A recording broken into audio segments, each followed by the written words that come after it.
Hey everyone, welcome back to the channel. So today we have a 22 Tacoma behind us, and I'm going to show you what these catalytic converter thieves do to your vehicle.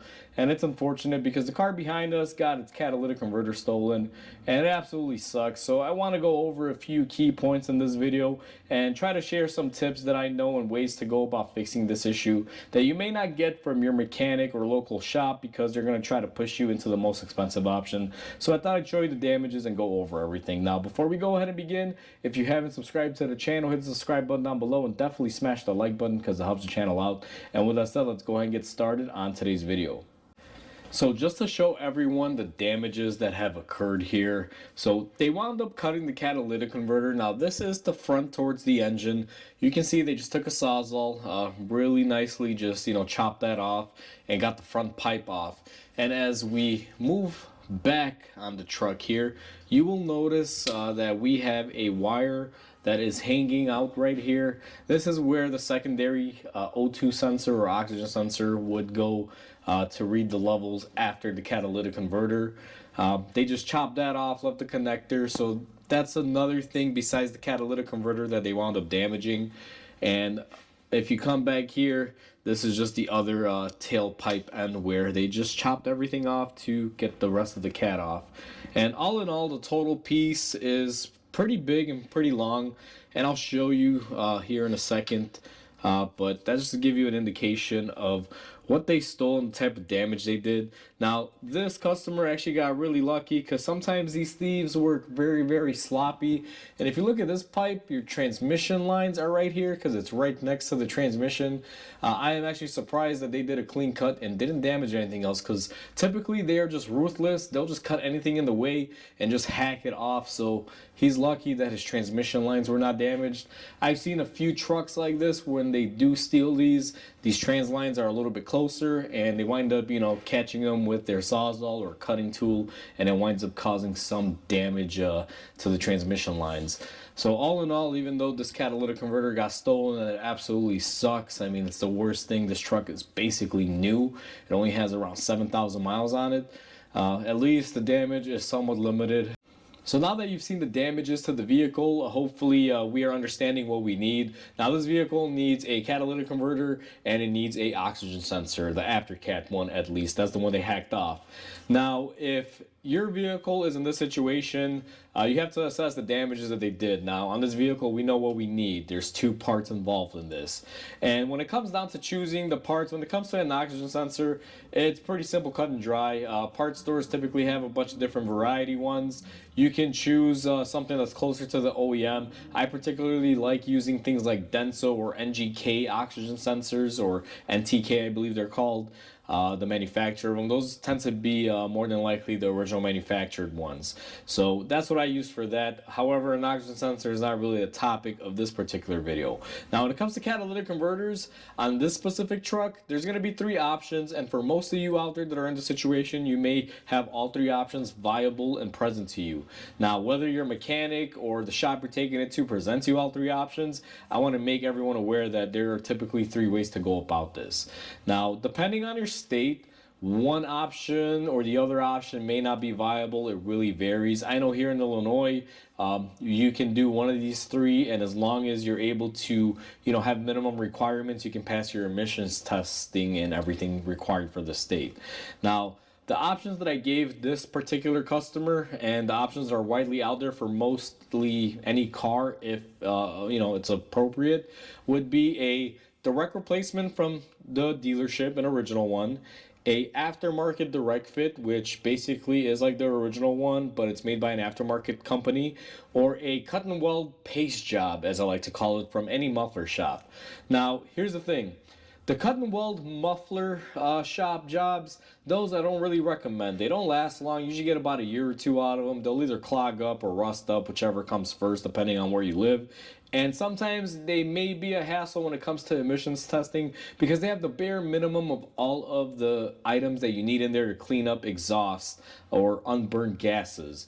They try to skimp out on pretty much almost every item in there. So you may not have, the exact amount that you need for that motor because they are universal direct fit to type of things where you just directly put it in the pipe, weld it up, and call it a day.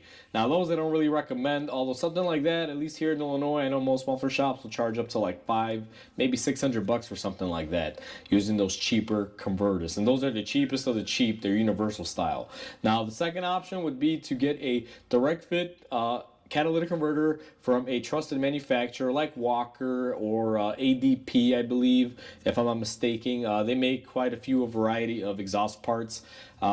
These are basically like the original ones. They will fit exactly where the old one comes off of. Now, they are not quite up to the quality of the OEM when it comes to all the materials in there.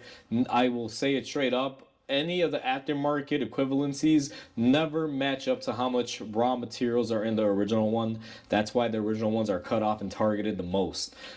So your second option for a direct fit aftermarket, they will work. They have more than the universals. They should last you quite a long time before you experience any issues, and they should be able to get you to pass your emission standards in your state.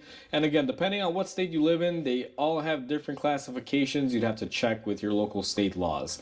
And obviously, the last option would be buying the original one that came on the vehicle from the manufacturer. It has everything that it needs the way it was intended to for that specific engine. Direct fit, it's usually pre-molded depending on the vehicle. And, it'll be very expensive, but in the long run, you'll wind up, having your car to original. And they are the most longest lasting ones out there by hands, up, down, whatever you want to say. They are bar none to everything else. The way I like to rate them in longevity is the original ones will pretty much last with the vehicle. The aftermarket ones that are direct fit will last a substantial amount of time, usually like 5 to 10 years, depending on situations.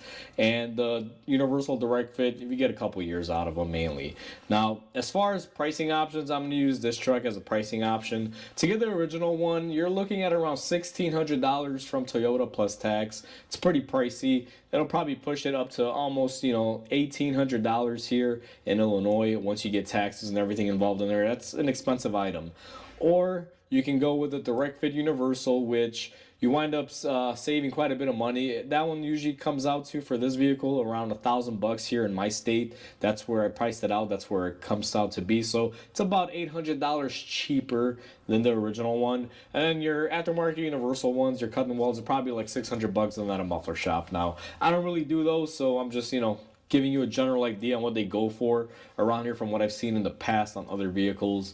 And again, when it comes to that, I don't recommend it. But this particular vehicle, we wound up choosing, or the customer, I should say, wound up choosing the aftermarket direct fit for many reasons, but it wasn't really to save money.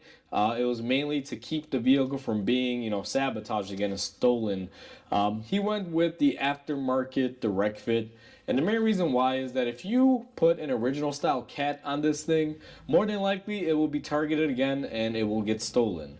If you put the aftermarket direct fit replacement, more than likely they'll climb up underneath there and see it's not an original one and leave your car alone. And if you get the weld-on one, as soon as they see that thing, they're going to be running away from it because nobody wants it. The reason why is because the direct weld-on ones barely have any of the items that are valuable. It's, bare minimum when it comes to those items. The aftermarket replacement ones have a little bit more than the cut and weld ones, but again, it's still at, manufacturer OEM minimums, and then the original ones usually pack OEM minimum, if not more. So if you always get an original one, you're going to be targeted again. With the aftermarket direct fit, you may or may not be targeted, but more than likely you're not going to be targeted, because I've had customers that replaced original ones that were targeted with original ones only to be targeted again, and then to replace them with aftermarket direct fits, and they left the vehicle alone, never messed with it again. So once again, it depends on the person. I'm not going to say that they won't cut it off. Depends on the thief and if they know what they're doing, because most thieves don't really care. They just go cut. But the ones that are experienced that are doing this know what they're looking for, and they're targeting specific ones. So you may get lucky, you may not get lucky. It just varies. Now, those are the three options, and I know I'm basing it off this vehicle, but these things will apply to most vehicles out there. Now, the only times that you're not going to be able to do a cut and weld one is if, let's say, your catalytic converter is a part of your header or exhaust manifold. For those, I find that you usually have to replace the whole header or exhaust manifold. No way about it. You're going to be spending quite a bit of money. But Luckily, those are not targeted as often because they are a lot harder to cut off and more difficult, so most thieves will stay away from it. They usually like having nice and open ones like this one here, where they could just come in, clink, clink, cut it off, and run away with it. So, those are kind of the exception, but, like I said, this is a main thing, and the main reason why we're going with the aftermarket replacement on this one, the customer just, broke it down and thought about it, and I explained to him the situation and my experiences with them, and he said, one, I want to save money if I can and not make my car a target. So it was a clear choice to use the aftermarket direct fit one. The one that we're going to be going with, I believe, is an AP exhaust one. I read about it. It has really good reviews, and it's direct bolt up and offers similar to what the Toyota one that was originally on here offers. So we should be able to make it last with that one. So that'll pretty much give you the options. And again, not limited to this vehicle. This is pretty much widespread for most vehicles when this happens. Now that we know the differences and everything about catalytic converters, all I'm going to say is that every state has different requirements and you just got to be careful.